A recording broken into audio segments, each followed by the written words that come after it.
Good morning. We're going to start our driver media availabilities.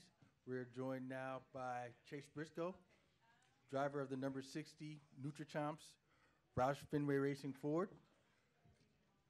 Good morning, sir. Doing well, Ryan. Or Chase. I don't know why I was always want to call you Ryan, but let's start there, Chase. Talk a little bit about your relationship with Scott Pett and Nutri Chomps. They're going to be on your car for 6 races this year, and including tomorrow's My Bariatric Solutions 300. Yeah, obviously really cool for me. Scott Pett's kind of been with me my whole stock car career, going back to when I was running for Cunningham and the ARCA stuff. We didn't have a sponsor in the car. The Cunningham family was just kind enough to let me drive for them, so the car was just blank, and we had a website posted, chasebriscoe.com, that I want to say launched right for Talladega, and the Scott Pett owners were watching Talladega and looked me up and saw that we didn't have a sponsor.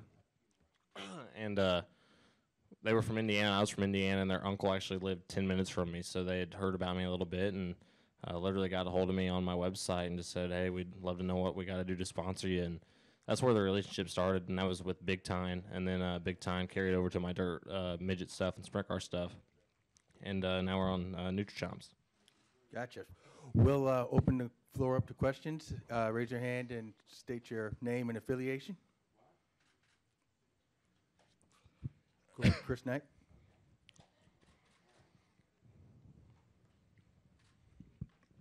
Yeah, Chris Knight, catchfans.com. Chase, can you talk about your new relationship with Stewart Haas Racing? How long did it take to put together, and how can that relationship work with Roush Fenway and vice versa? Yeah, the Stewart Haas stuff, we've been trying just to figure out how to get me more races Ford has, and, that's why I'm doing the sports car stuff, and then obviously with 12 races with Roush, and the goal is just to try to get me as many races as I can, and that's kind of where the opportunity arose is, the Stewart Haas car was part-time, and they don't really want to run a full schedule by any means, but there was enough time, for me to run, 4 or 5 races. So we've been trying for a while, and it started out actually Joe Custer had called me, I want to say last November or December, and offered me the Talladega race. So I knew I was going to at least race 1, and then it progressed into 4 more. So really excited for that, obviously. Their stuff's really fast right now as well. So I don't know how much Stewart Haas and Roush are going to work together, but I know for me, going to drive for 2 of the best teams is certainly beneficial. We'll go down front to Lee Spencer. Can you just talk a little bit about the transition going from trucks to Xfinity? What differences you'd notice, if you've noticed an elevation in the level of talent, and how come you're not racing across the parking lot later on today?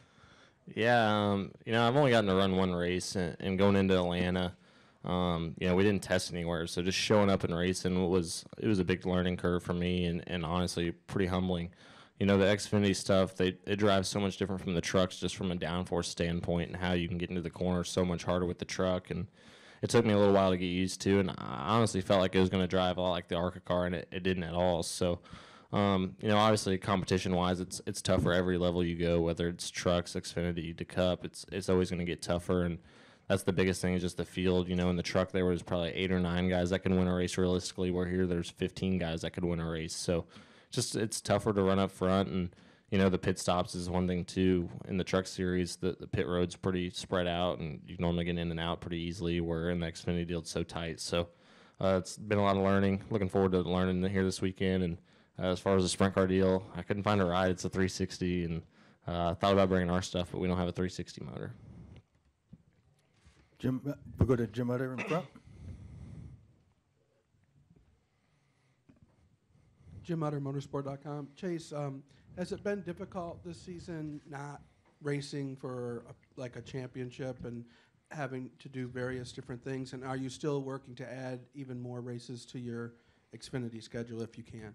Yeah, it's definitely been tough. The whole reason you race is to win championships, and going from the ARCA deal and winning the championship, and then last year in the truck feeling like we had a chance to win the championship, and now to be part-time, it's certainly kind of hard to deal with. And for me, trying to learn the Xfinity deal, it's hard when you race once and then don't race again for a month and a half. It's definitely tough. And then, I got to go do Sebring a couple weeks ago, but then I've had another 3 or 4 week break. And, it's just tough with how the weather's been in the Midwest. I couldn't go race sprint cars because it keeps raining out. So it's really been hard, obviously, to go in and out and jump in and out of different cars. But I think it's going to make you better down the road. And always trying to add more races, whether it's, the truck stuff, the ARCA stuff, Xfinity, whatever it is, always trying to get more races. And obviously just up to Ford, whatever they do. Any more questions? Chris Knight? Chase, do you think we could see you back in ARCA again before the end of the year? Yeah, I think there's a possibility. Maybe just one race. I don't know. It's honestly up to Ford. I know that my relationship, obviously, with the Cunninghams and Chad Bryant's obviously really good, and I know that they would like me to run one race at least for them, but it's honestly Ford's decision. If it was going to be beneficial to me and the Xfinity stuff, I would do it. But if it's going to be at a track where it's not going to benefit me for the Xfinity car, I don't think there's any reason to do it. But with that being said, I know the one they're doing, I think, would benefit me in the Xfinity stuff. So I know I'm pushing for it. Just up to them at the end of the day. And last year, 2 top 5s at Texas Motor Speedway, including almost getting that first victory in the June race. So how do you approach this weekend with the Xfinity car, knowing that you had some good experience here in the past? Yeah, it's honestly, I don't know what to expect. Obviously, with the Xfinity car driving so different from the truck, and this place really, I think, surprised all of us last year when we came back for the fall with how much different it was from the spring. So, with that being said, I don't know how much different it's going to be with the full, winter. So, I think it's going to be very eye-opening in practice, but looking forward to it. I know the 60 guys have really been working hard, and I feel like they've made a lot of gains since I was last in the car in Atlanta. So, hopefully, we can have a good run for them. All right. Well, Chase, thank you for your time. Good luck this weekend. Yeah, thank you. All right, we're going to continue our driver availability. We're joined now by Daniel Suarez, the driver of the number 19 Joe Gibbs Racing Stanley Children's Miracle Network Toyota Camry. Daniel's had 2 previous Monster Energy NASCAR Cup Series starts, and both starts ended in top 20 finishes. Daniel, tell us a little bit about your special paint scheme this weekend and why you have a million reasons why you should win Sunday's O'Reilly Auto Parts 500. Yeah. Well, first of all, thank you everyone for being here. This is a very special week and weekend. I'm very excited. I was very excited yesterday, just as I am on Sundays for the race, just to meet all these kids that helped to inspire this race car that I'm going to be driving this weekend.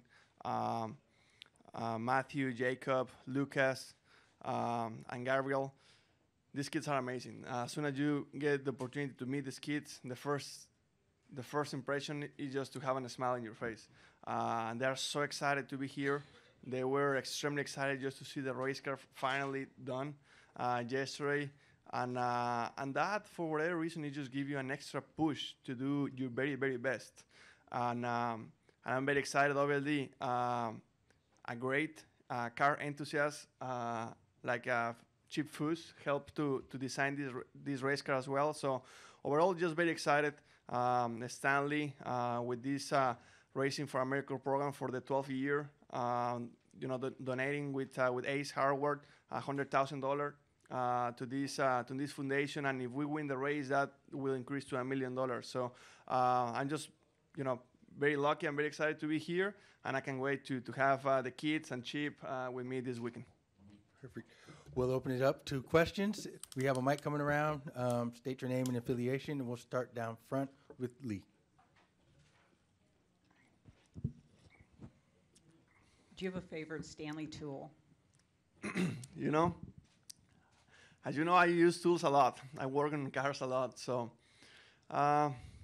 it's very hard to choose just one because you need more than one just to work in cars. But something that you need to have, doesn't matter what, are screwdrivers. So you need to have screwdrivers to make everything work. You have to start with that. So for sure, I have my Stanley screwdrivers. Have you felt an outpouring of support when you race in states that are closer to your home country, like Texas or Phoenix or California? Yeah, actually I didn't mention this. part because obviously there is a lot going on this weekend for me. But Texas is the only racetrack that I can have family, friends, and all kind of people from my hometown driving to this place. So this is a special place for that as well because it's not my home track, but it's very close. So I can call this one of my home tracks, and obviously I'm excited about that as well. But the number one, like I mentioned, is these kids, and I really hope that we do a very, very good race for these kids. It would be a dream come true for me to bring these kids with me to victory lane. That would be something amazing, just like winning a championship. Because when you get the opportunity to meet these kids, it just, like I said, it just bring a big smile to your face, and you can see that excitement that they bring to the car, to the racetrack, and hopefully to victory lane.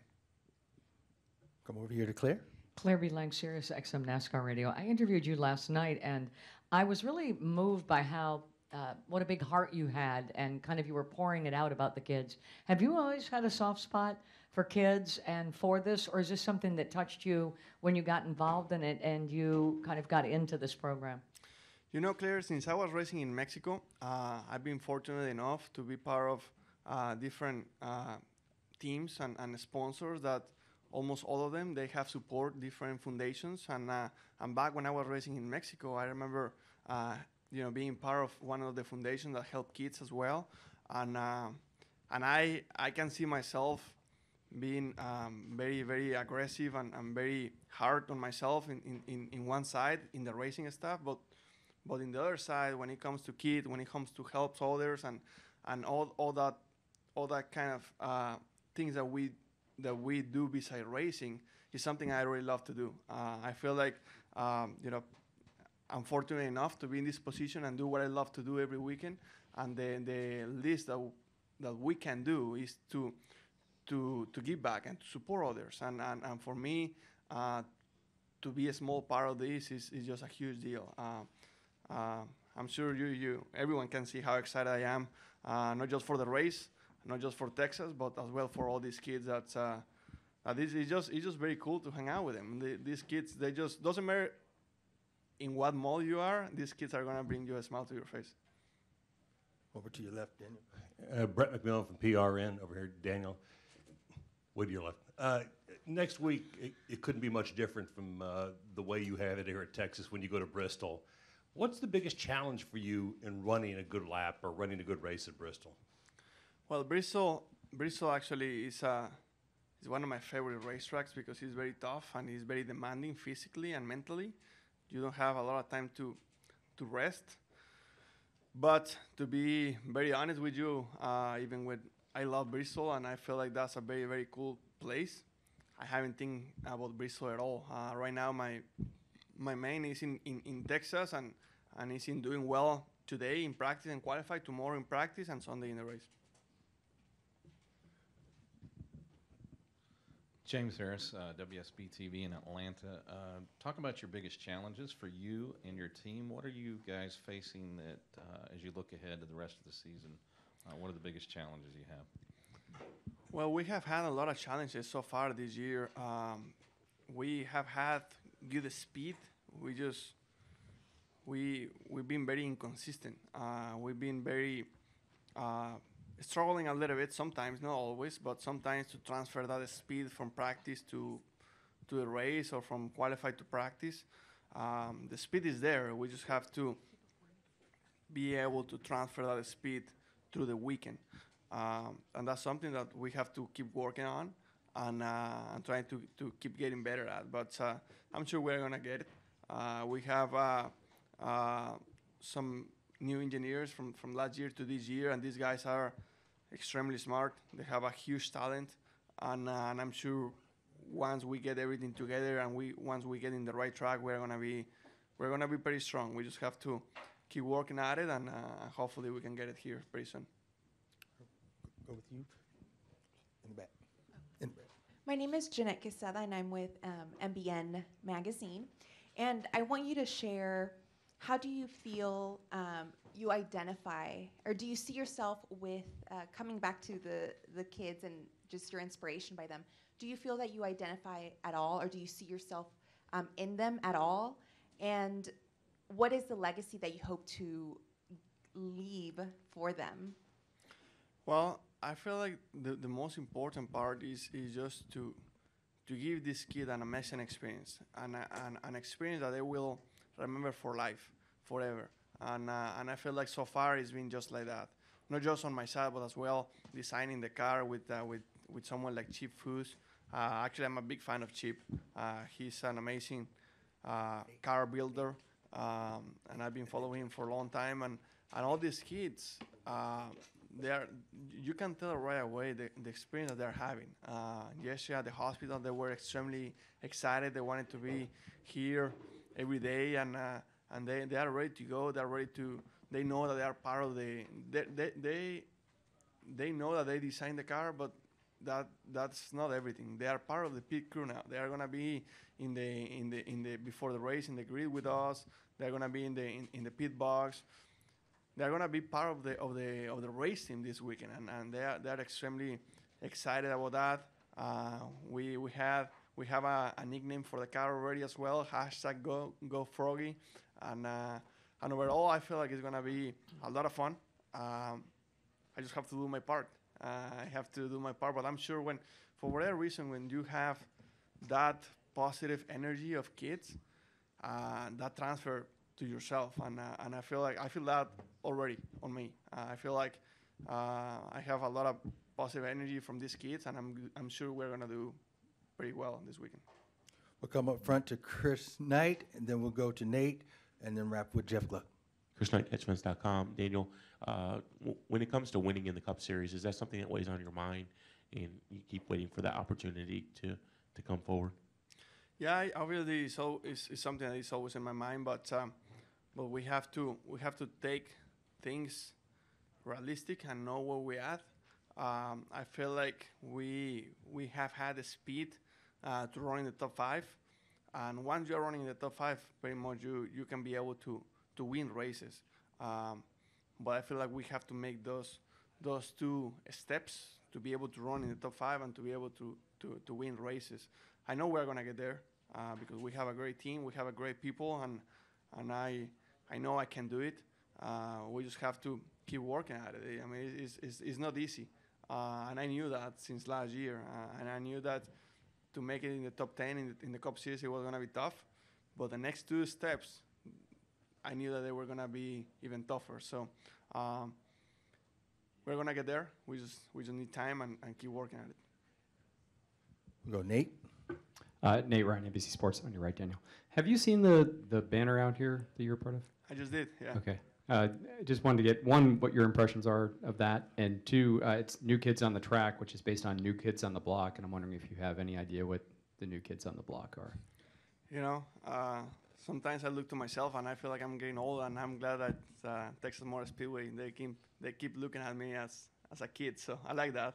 I feel like that's very cool. You know, I've been racing with all those guys in the banner for a long time, since the K&N days. So it's very cool to see all these guys now in the Cup Series, really with myself and racing each other in the highest level of racing. Because I remember back in 2011 and 12, we were racing in the K&N. So it's very cool how things change in the sport and in the young drivers and in the young series. So it's very cool for me to see that kind of pictures or banners, because it just gives you a lot of memories from back in the day. New Kids in the Block? All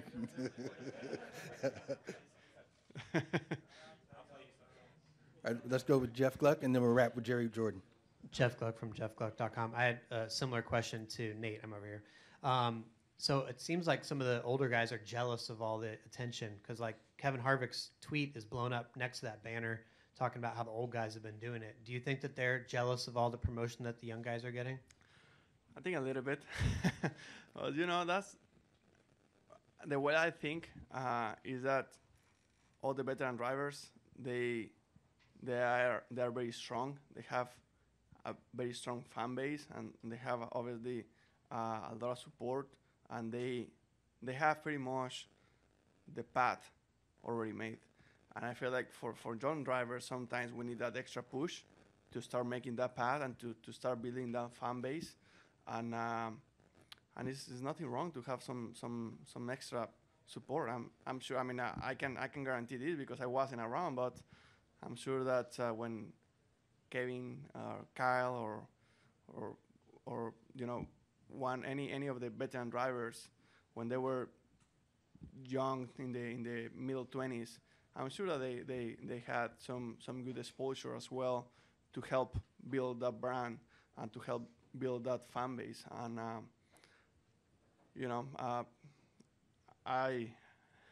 that's what I think. I mean, but that's maybe that's part of racing too. I mean, everyone is competitive. Sometimes not just in the racetrack, but as well outside of the racetrack. Go to Jerry Jordan. Jerry Jordan, kicking the tires.net and PRN. Real quick, you came up here early a few weeks ago and did something at the consulate. Eric Amarola yesterday did some PR at a local elementary school, and you guys seem to be reaching out to the Hispanic Latin American community.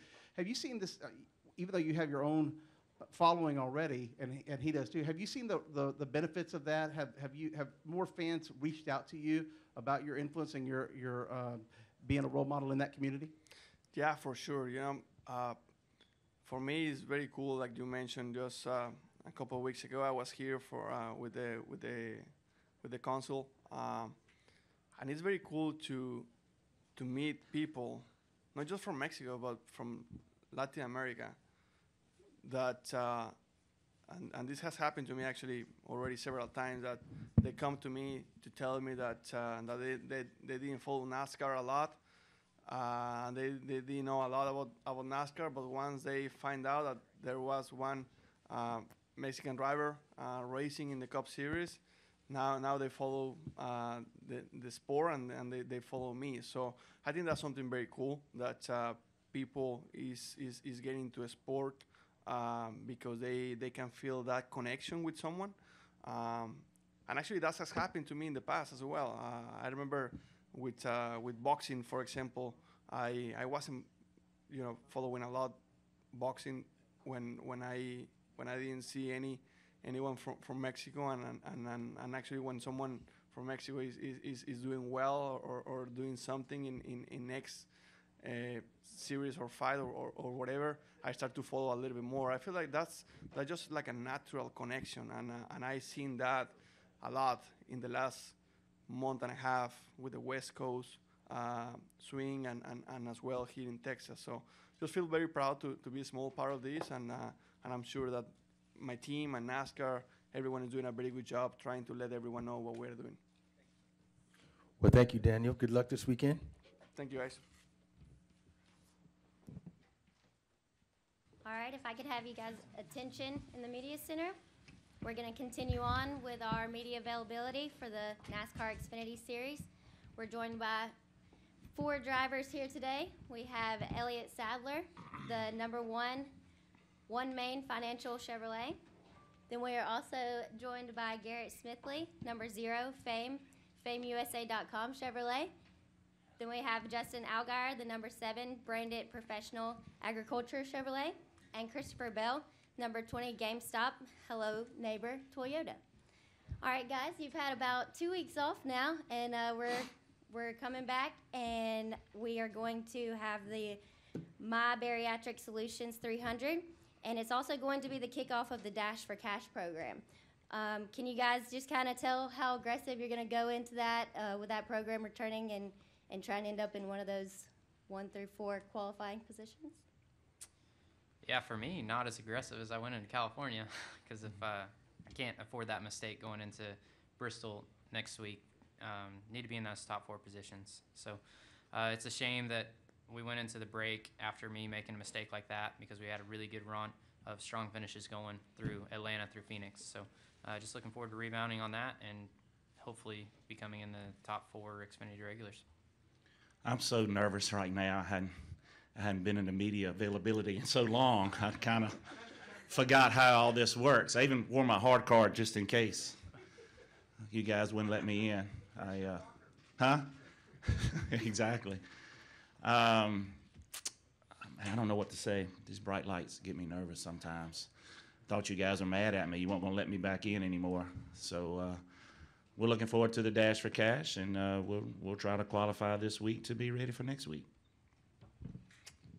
I think our season so far has been a lot of fun.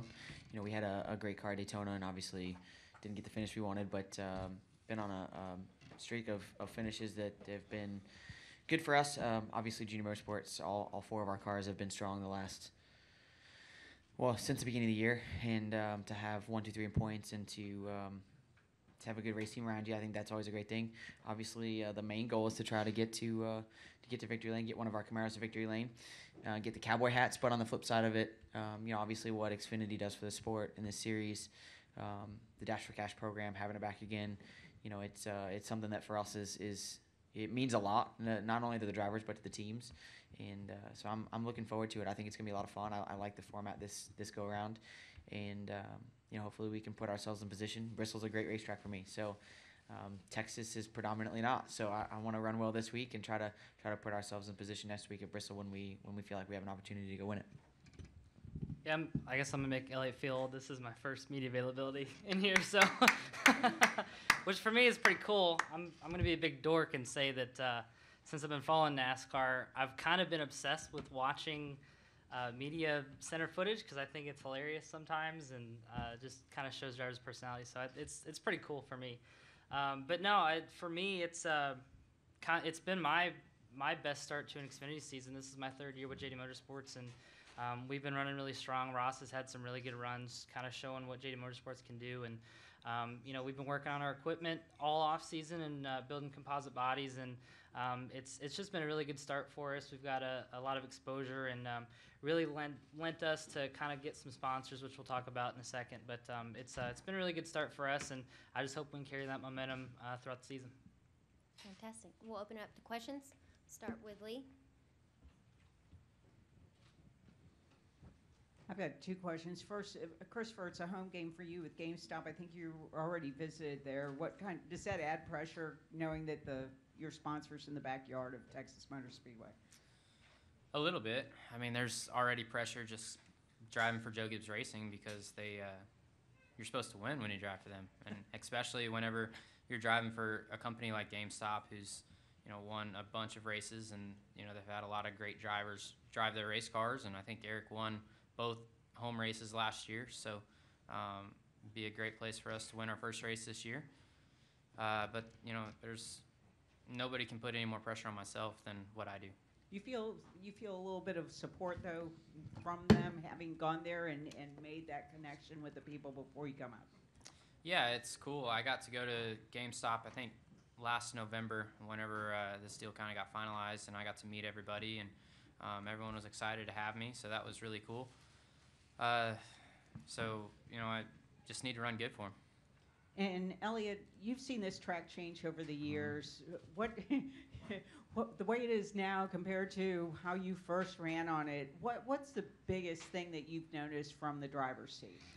Yeah, the biggest thing, and a little tidbit for you, I was actually the first ever driver on a race car on this track in 1997, and I think it was January, February. It was still lime on the racetrack when we came and tested here. And it's changed a lot since then because they told us it was going to look like Charlotte, and it didn't look like Charlotte.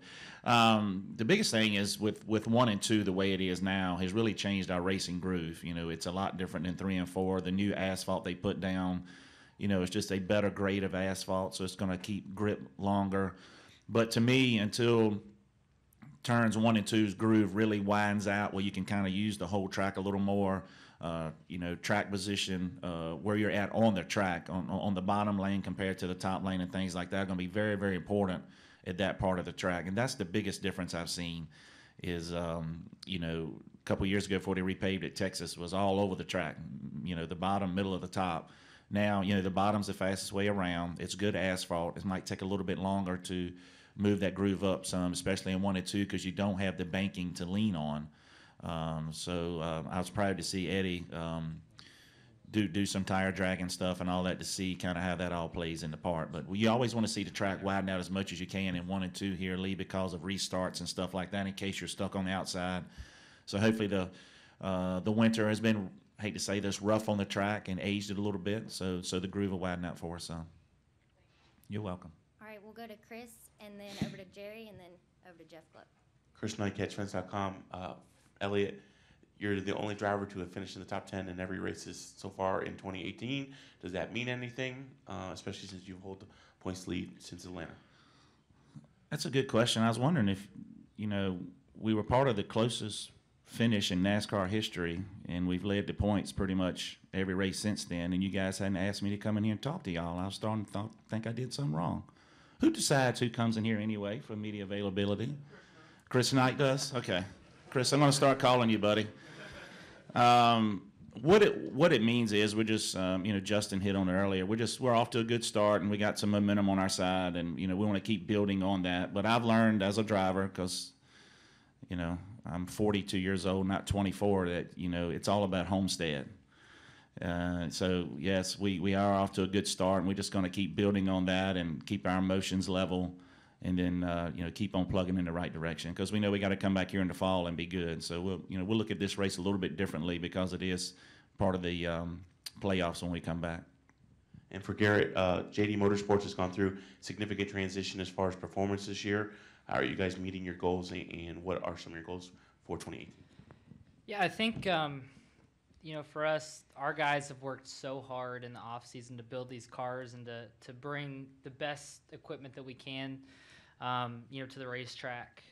I think it's a big testament. Johnny went out on a limb this year and said he's going to bring 4 cars full time and run them, and it's really cool for him to say that, because he wouldn't do that if he didn't believe that we could do it. So our guys have been working so hard, especially the West Coast swing, in between there and getting ready for that.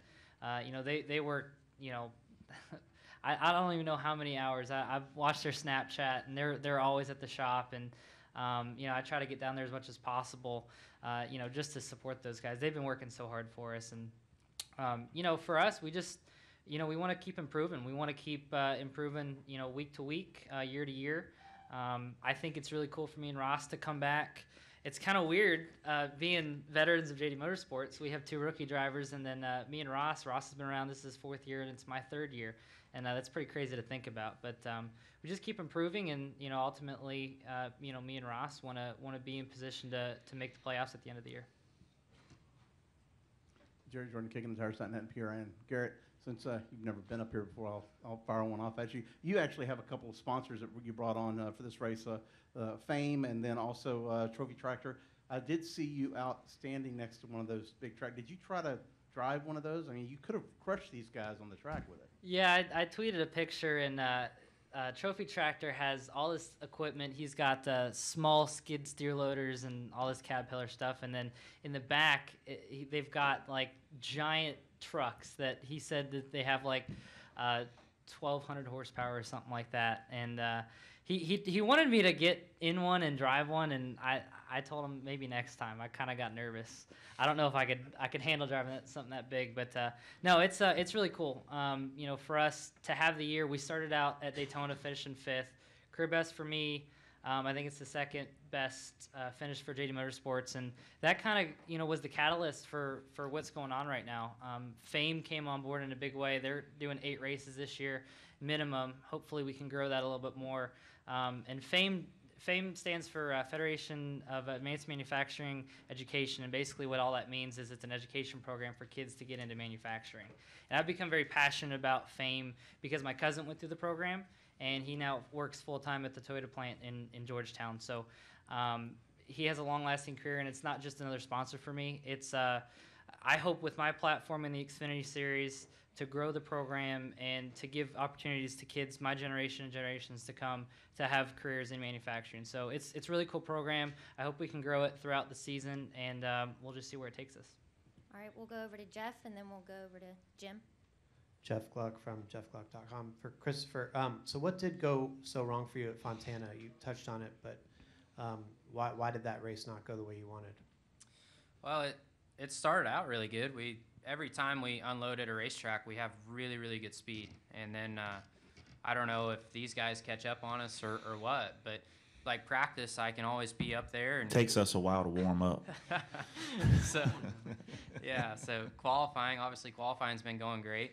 And then, they dropped the green flag, and I'm just kind of struggling. And then we made the car better and better throughout the course of the race. And then ultimately what finished us off was my mistake spinning out. So if I don't spin out, then I think we have another possible top 5 day, which would have been good momentum leading onto the break. Instead, we had a 20th place finish and no momentum. All right, Jim. Jim under motorsport.com. For Elliott, over the last 2+ seasons, you have vastly dominated the #1 position in points with your team. On one hand, you haven't won the championship, but on the other hand, there are probably very few teams in any level that have been able to have a grasp on the top position throughout an entire season like that. What does that say about your particular team, the ability to continue to do that year after year? Yeah, I'm glad you asked it that way. I wish I could sit here and take the credit, but it is the team. They make me look good. We got a good bunch of guys, and I think they were telling me the other day, 75% of the races I've been with Junior Motorsports, we've been first place in the points.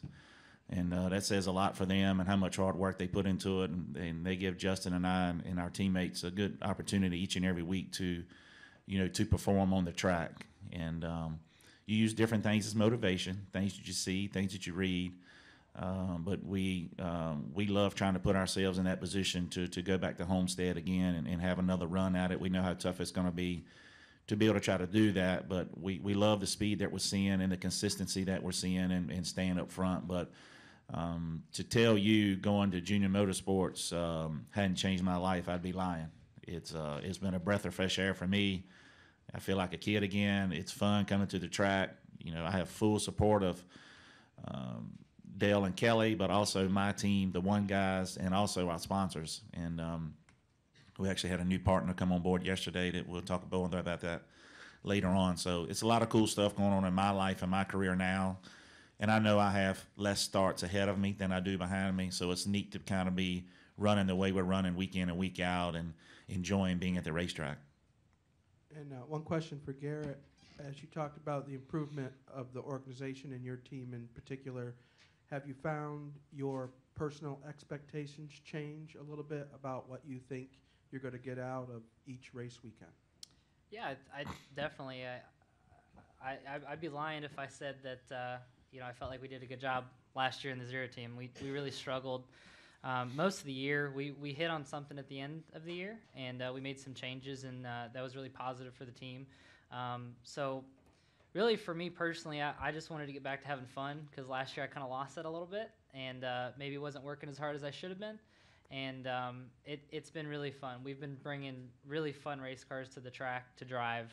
At Vegas, I've never had a car drive like it did at Vegas, and we were fighting some stuff. We were fighting some tires and some other things, but I was just having really a lot of fun in the car. So I think as the season progresses, you look at Ross's top 10 run at California.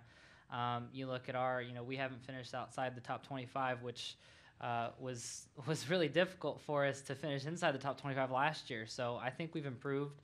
I think again the competition level has improved, from last year, and really we just want to improve week to week. We just want to do better than we did the week before, and once we get to these tracks where we're going back for a second time, I think we're really building a good notebook, and we have a really good team around us. All right, do we have any other questions? We do. Need a mic to Lee. Just yell it out, Lee.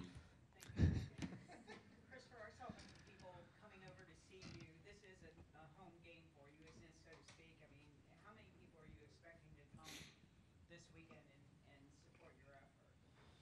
Yeah, well, over the last 2 weeks, I got to race in Oklahoma, got to do a midget race in Oklahoma. So all my family got to come to that, and that was really cool to have them all out there. So as far as family, I don't know if I'm going to have too many people. I know my mom and dad are definitely coming, but which is good that I don't have my entire family coming because I'm going to have a bunch of sponsors around with GameStop being right here in Dallas. So definitely have a lot of sponsors, not as much family. And Justin, can you talk about the rivalry between you and Elliott? Because I mean, from the standpoint of it's Do we always have a rivalry? well, it's a friendly rivalry, but I mean, you guys, Elliott clearly has a lot more experience than you do, but you have equal equipment, you have solid teams. I mean, it just seems like it comes down to Homestead each year, and the two of you are going at it. And how do you kind of, remain friends or, try not to remain friends? Because if you are, some of these feelings are going to get hurt at the end of the day. We sat on a plane yesterday, sat next to each other, and watched a movie all the way here. So He even had a splitter he let me use. I did. I mean, if that's not teamwork. 13 hours. He had never seen it, so No, we was it 13 hours? Well, no, it was 12 hours. No, Lone Survivor. Oh, yeah, the Lone Survivor. Sorry. We Lone almost Survivor. watched 13 hours, Yeah. but I'd already seen that. So Yeah. he let me use his iPad, and we used a splitter, and we shared in a moment. Yeah. It's worked out It great. was nice, yeah. That's good. Honestly, I think one of the things that's kind of the beauty of junior motorsports is that we all get along really well, whether it's Elliott and I or Michael or Tyler. Having Tyler come on board this year, he's been a great addition because I feel like,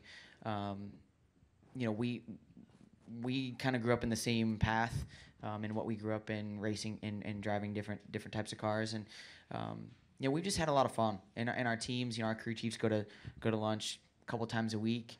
And I mean, they're only home a couple days a week, and they still go to lunch together. Our crew guys all work in the shop together, and help each other out. I mean, it's not uncommon to see somebody from the 1 or the 9 or the 5 over on my car, or vice versa.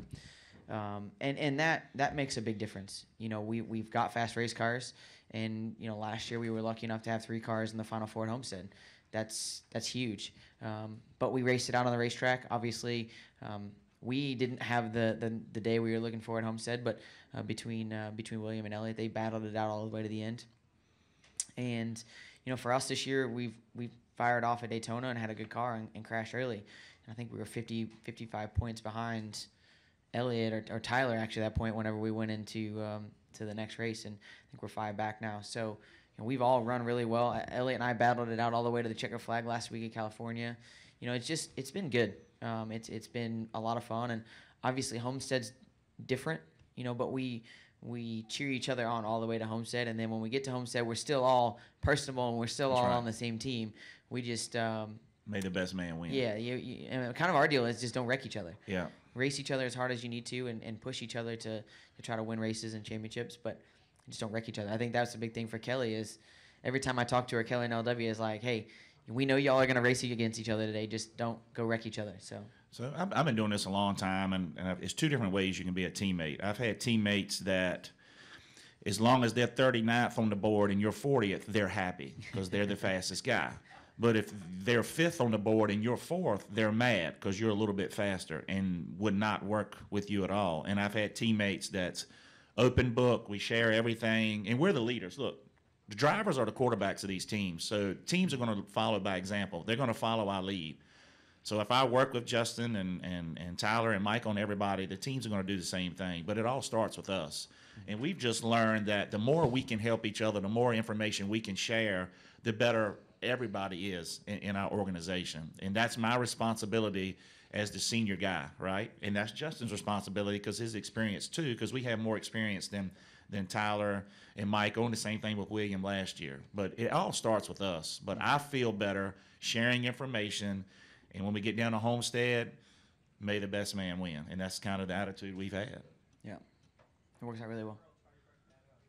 That's up to them to break that up, but it's not going to happen between us. Yeah, it's up to other teams to try to do that. Awesome. Well, thank you guys for joining us today. And How do I come back in here? Like, how do I get back? So Homestead, I'll see you at Homestead? Is that it? Is that the next time I come back, I'm invited? We'll mark it down now. Who? A gift card? All right, I'll talk to Tom. I have to say one thing real quick. So Sunday is my dad's 70th birthday. So we got a little decal in the car this week to wish him a happy birthday. And he's never missed one of my races. So Christopher said something about his parents being here. My dad's never missed one of my NASCAR races. So it's pretty cool that he gets to celebrate 70. Elliott and I actually talked a lot about that on the plane when we were watching a movie about family and what it means to have family at the racetrack. But I got to wish him happy birthday. I think he made every ARCA race up into. I'm pretty sure he made every ARCA race. The stuff before that obviously was a lot harder to make, just because the way he was working and doing things. But I don't think he's ever missed an ARCA race, and I know he's never missed a NASCAR race. I can't let Justin one-up me. Today is my wife's 29th and holding birthday, so I better send out a happy birthday to my wife. Okay, now I'm good. Any other shout-outs? I'm good. Anybody? No? All right. Thank you, guys. Y'all have a good weekend. All right, ready to get started with our media availability.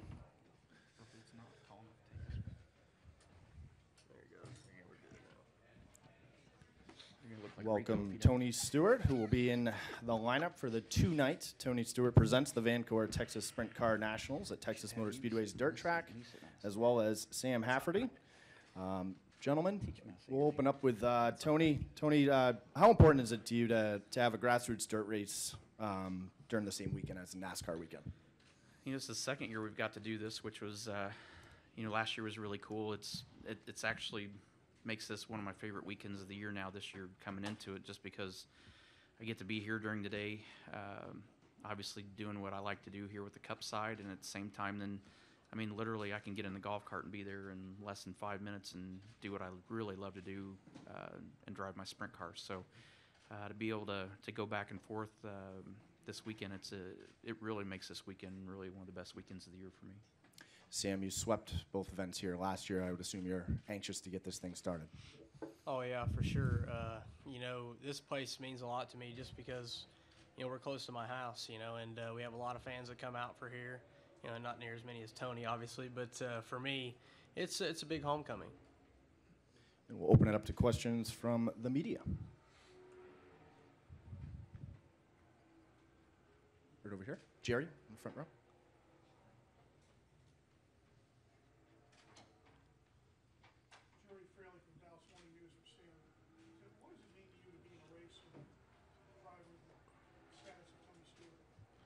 Oh, it's awesome. What he does for the sport is unbelievable. Without a guy like him promoting this show, it wouldn't be near the size that it is. And, we need stuff like that to get our series some exposure. Go ahead, Drew. Hey, hold on. Before you finish that, we've raced against each other a ton. He's kicked my butt more times than I can count. So make no mistakes, guys. I've raced with a bunch of these guys over there, and what he said is it's nice to be a part of the sport, what he's talking about, but don't underestimate the fact that these guys we're going head-to-head with guys. This is the odds-on favorite to win both nights over here this weekend. So, he's talking about how big of a deal it is for me to race over there. It's equally a big deal for me to race against him because of who he is and how good he is. If you're going to win tonight, you got to beat Sam, and that's a big deal for us. So don't I appreciate the tone you were going with, but in the big picture of what it really is, there's a lot more to it than just me going over and he doesn't care about racing against me. He's kicked my butt so many times. I'm just another guy that he's like, yeah, it's another guy that I'm gonna beat to the pay window tonight most likely. So I got to step up to beat this guy. So he made it sound real flattering, and I started laughing because I'm like, we've raced against each other enough. He's gonna sugarcoat this and make it seem real glamorous on my side. It's guys like him that's the reason I want to race this weekend, because I want to race against him, not him race against me. Tony, Drew Davison with the Fort Worth Star-Telegram. Speaking of hot drivers, obviously Kevin Harvick's really hot. How much momentum do you think he has right now, and especially what's made him so good on these? Is he racing at the dirt race tonight? Is he running the dirt race tonight? Yeah. Oh, I'm sorry, I didn't know which media session I was in. No, it's pretty cool. You want your drivers to start like that. Every organization in the garage wants to have a guy that's won 3 races already this year, but it's definitely the way you want to start the year. But at the same time, I reminded the shop a week ago that it's an awesome start to the season, but we got to finish that way. That's the most important part, is finishing that strong. So, we talk about peaks and valleys in the season and riding the wave of momentum. It's extremely hard to ride a wave of momentum like this all the way to the end of the year. So I've reminded him of that as well, but it's keeping your eye on the prize at the end of the season and making sure that we got 2 in the chase now. We want to get the other 2 cars in the chase and everything we're doing is to get ready for the end of the season for sure. Sam, Scott Tilley with the local Dallas media here. You had a pretty career season last year, winning as many races as you did. I mean, there's some guys that don't go through a whole career and win as many races as you won last year. What kind of momentum did that carry into, or if at all, this year with your season? You know, everything is actually has changed dramatically. We've got a new owner in place, building a new race team. You know, there's a lot of things going on that a lot of people don't know, and behind the scenes, you know, it's a lot of work for me. We've basically been building 2 new teams, and we actually have the finances behind us now to do what we need to do. So right now, I don't think we're as fast as we were last year, just because we've got new race cars and a whole new team. But you know, as the year goes on, we've progressively gotten better. So you know, it's an awesome opportunity for me, and I hope you know by tonight we'll know where we stand. Claire Belang, Sirius XM NASCAR Radio. I have 2 questions. First is about this. Tony Stewart presents the Vancour Texas Sprint Car Nationals. What made you decide to get so involved in this that you put your name on it? Well, it wasn't just me. I mean, Kenton Nelson from here at the track, you know, was a big track fan, and obviously they got a great facility over there, and it's a shame to not tie it in together. And when I retired, to have the opportunity to be able to go over there, and I can leave a little early today, both days if I need to get there on time. And but to have a first-class dirt track facility here on property and not figure out a way to utilize it and have the opportunity to bring NASCAR fans to dirt racing and show them what it's all about. I mean, the crowd last year was awesome on Saturday, and it makes it fun for us as drivers to race in front of a big crowd like that. So, you know, obviously it just kind of was a natural deal if you think about it. I mean, the amount of races that I want to run on dirt and then to be here on a Cup weekend, if you can ever tie the 2 together, it's a perfect case scenario for us. And the second question is about from tonight, the Vancour Sprint Car Nationals to Fandango. Can you talk about how Fandango went last night? A big event at the track. It normally gets out of control, and it did, like normal. I mean, especially when you bring Michael Waltrip in there, you know that's always a variable in the equation that's going to take it a direction that nobody can predict, and it lived up to that. But we had fun. We got our butt kicked in the office chair fire extinguisher race, but I'm not so sure. I wasn't happy that I got beat in the first round where I didn't have to go again in the second round. And do you do that event because, you know, you have such a close association with the track, or because you just like to go out there and have fun? I actually like having fun. It's you know, now that I'm not as busy as I was because I'm not driving in the Cup Series full time, you have a little more time on your hands, and it's a lot more fun to do it. But obviously it's Texas, and this is a place that's special to me. The staff here, you know, obviously Eddie Gossage and I are great friends, and Kenton and everybody here. So you know, to be able to help those guys out, and the fans are always cool in Texas. It's a lot of fun it's always been fun to race here, and to be able to do an event like that, you know, when you're coming in anyway, to just take a little bit of time out of our schedule to do that was a lot of fun. Nate? Nate Ryan, ABC Sports. Tony, now that you're in year 2 of the barnstorming dirt racing second life that you're enjoying, how's it been evaluating it? Are you still driving the T-shirt truck race to race? And do you have any other races on your schedule? Do you know how many you're going to run this year? And they're not all sprint car races, but I'm up to, I was at 90, and then I went to 105, and now I'm down to 95. But I think 91 of them are scheduled sprint car races for the year. So we're not in the part of the season where I drove the T-shirt trailer like last year, and I think my motorhome driver is going to take that because he has a CDL and I don't.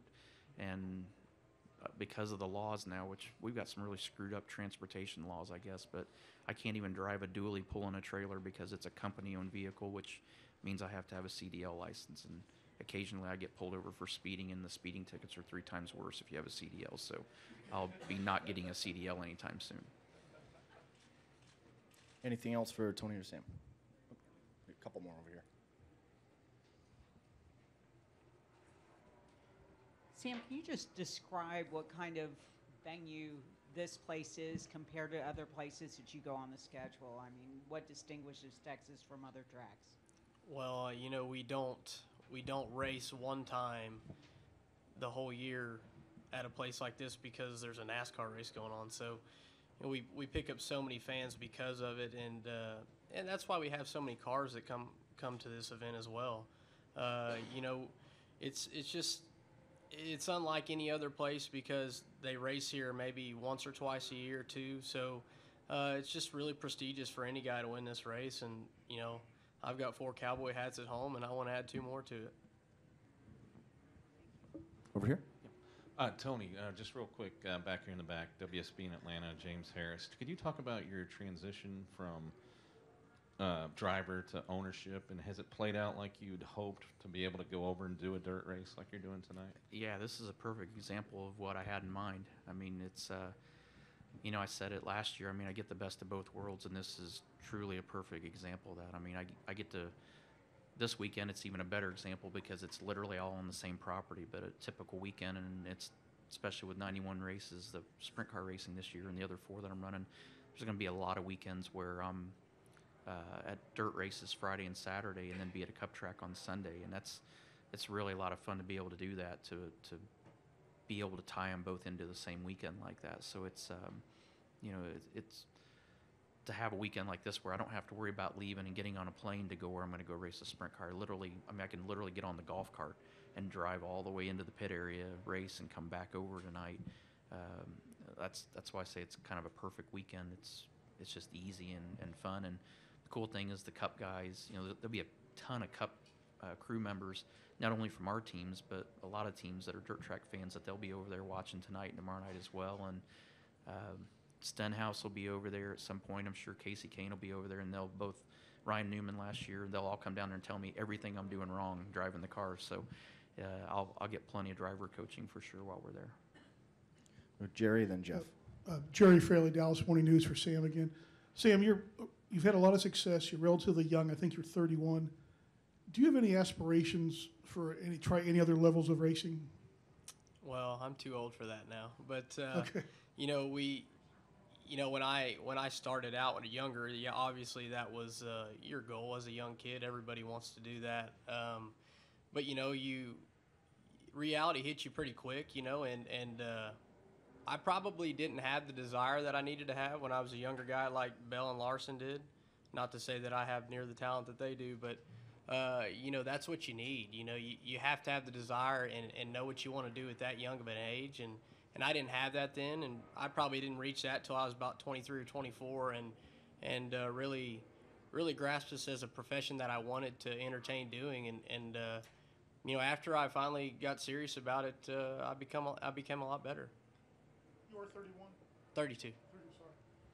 It's kind of a shame that guys in their early 30s feel like they're too old to do this. I mean, it's a shame that our sport's got to a spot where you got to be a teenager to even have an opportunity to drive in NASCAR anymore. So you got guys that actually put in the time and put in the work and effort like Sam has. And Sam's one of those guys that I've seen firsthand him put that time and effort into it. And then he gets the results that he deserves and has worked for, and then can't even get an opportunity because he's technically too old to do it, and he's 30.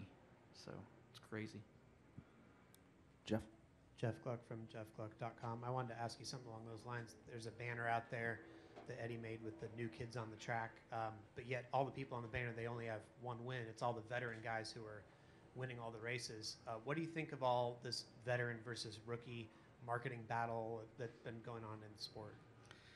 I don't know that it matters to me because I'm not really, I'm not one of the dogs in the fight, but I mean, you kind of pointed out the fact right there. I mean, the stats prove that you don't have to be a teenager to win races. I mean, the guys that have experience are the guys that have won the races this year. So, you know, I just think I still am one of those guys. I think it's absurd for anybody that's under the age of 16 to be driving a full-size race car when society doesn't even trust you to drive your mom to the grocery store 2 blocks away at 30 mile an hour. So, you know, I think I personally know drivers that I feel like have the talent and deserve to have an opportunity. Like, exactly, this is one of the guys that I know deserves an opportunity to try to see if he could do it at this level. And there's other guys I know in open wheel racing that I know deserve the opportunity, but because they're not a teenager, they'll never get an opportunity and never get the shot because for some reason, we're on some silly craze that you got to be a teenager to do this, and I'm not really sure why that is. Nate? You're going to be here for Sunday? Yeah, Sunday I think service? so. I mean, Okay. since I'm here Saturday, I think I can make it here in time. So it's just- I always have to check. Never know where you're going to be. Where else am I going to go Sunday? I don't know, some dirt race in the middle of nowhere. Well, they don't run during the day. Idaho? They run at night. So. Fair. Still, the logistics. So when you have a weekend like this, when you're over dirt races for 2 days in a row and you see everything that happens there and all the excitement and everything that happens there, then you're here on Sunday. Do you compare the two series and do you ever like think, hey, here's something that I really liked Friday and Saturday night that maybe they should think about doing Sunday afternoon here in Texas? Well, I mean, there's a reason they call it grassroots racing. I mean, it's never going to be the scale of what NASCAR is, and NASCAR has worked extremely hard to make this as big as it is. Dirt track racing is never going to be that because the finances aren't there. I mean, people that go to a NASCAR race and go to tonight, I don't know what the ticket is tonight, but to go to a normal race is probably $20, $25 ticket to go in the grandstands. I'm pretty sure there's not $20 or $25 tickets for this weekend here, but at the same time, you don't have that level of car owners, this and that. But I think I don't worry about comparing what we're doing over there to what we're doing over here. I just think it's a great opportunity to introduce people that come to a NASCAR race to dirt track racing. That now these people might go, hey, they got a dirt track an hour from our house. Maybe we should go check that out this weekend, and show people that there's guys like Sam that have the opportunity and the talent that drive race cars that have 900 horsepower that weigh 1,200 pounds.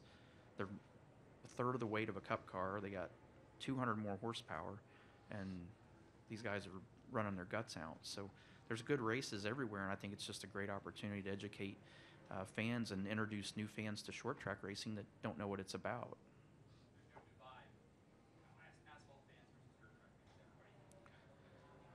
Well, I think there's always been, there's people that are NASCAR fans that don't like dirt racing, and there's dirt track fans that don't like NASCAR racing, but there's fans that don't know the difference sometimes and like it and may have never seen that. And I'm sure it's a good opportunity. There's people that may come to the race on Sunday that may not have came, but the fact that they get to watch a dirt race 2 nights in a row this weekend, they might have bought a cup ticket with it too. So it's great cross-pollination to introduce fans both directions to what's going on. Lee? To follow up on that, you and Kevin were talking at Phoenix about trying to get more events together, just to bring in the fans and introduce fans to different types of racing, because it just, it kind of all lifts up both programs. Have you guys looked specifically at doing things of that nature when you've been looking at the schedules for 2019? I haven't, because I already got enough stuff to, what load I've got on my daily schedule anyway, so it's not something I've looked at. I know Kevin has worked really hard with the K&N series to try to work on their schedule and try to make it to where it kind of coincides with some of the cup races. And I think it's a really good thing. That's one thing about Kevin. Kevin's not a guy that just talks the talk, he walks the walk too. And we both were kind of beating the drum about it, but Kevin has been active this year with working with the K&N series and NASCAR and trying to help build that K&N schedule to a really good schedule again. And we've heard a lot this week with Tiger coming back to the Masters about what that does to have a marquee player, even as strong as the PGA has been, to have him back there, what it's been able to do for that. You've got Shots who, when he shows up at your place, or World of Outlaws, he's kind of that guy. Kinser was that guy before him. Who's that guy in NASCAR right now? Well, as far as going somewhere else and being that guy, or just in our sport? Who is the guy here that is going to pull people out? And I like Kevin in that category. I'm a real big Kevin fan from the standpoint of not because he drives for me, but I've driven for him. He's been my car owner, so I drove for him as a car owner. You see what he does supporting short track racing. He's probably one of the most well-rounded people in the sport when it comes to the NASCAR side and the pavement side of the sport. So, I think Kevin's kind of that guy. Kevin's got the personality that the people that are a little bit edgy love him, for obvious reasons. But he's a guy that's up front. He wins races. He's great with sponsors. He's great with the fans, great with the media. I think he's one of those marquee guys like that. And Sam, this is kind of like a home track for you as well. Do you expect to have people come out and, see you that maybe you knew growing up? I mean, do you feel like a local support of people coming to this track because it's close to where you grew up?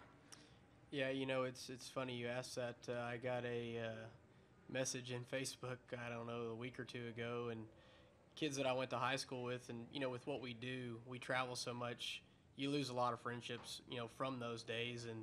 And they asked me, hey, would I be able to come out and watch you? And, it's pretty neat to see that happen. I'll have people like that show up, and then, my core following might be from this area, might be 15 to 30 people. So, I expect to see a lot of those people, and it'll be great for everybody. He's got more than 15 or 30 people, trust me. Well, from here. Have you ever driven a stock car? I ran ARCA probably maybe a year and a half, maybe 5-6 races. Did you enjoy it? It's nothing like a sprint car, but I did enjoy it. It was good for me. I think I ran third at Nashville and then didn't get tires late, and we ended up running like 10th or 12th or something like that. But we dabbled in it a little bit, and the reality is if you don't have the money behind you to do it correctly, that you're probably not going to go anywhere. Thank you. Thank you for coming in, guys, and good luck this weekend. Thanks, man. Thank you.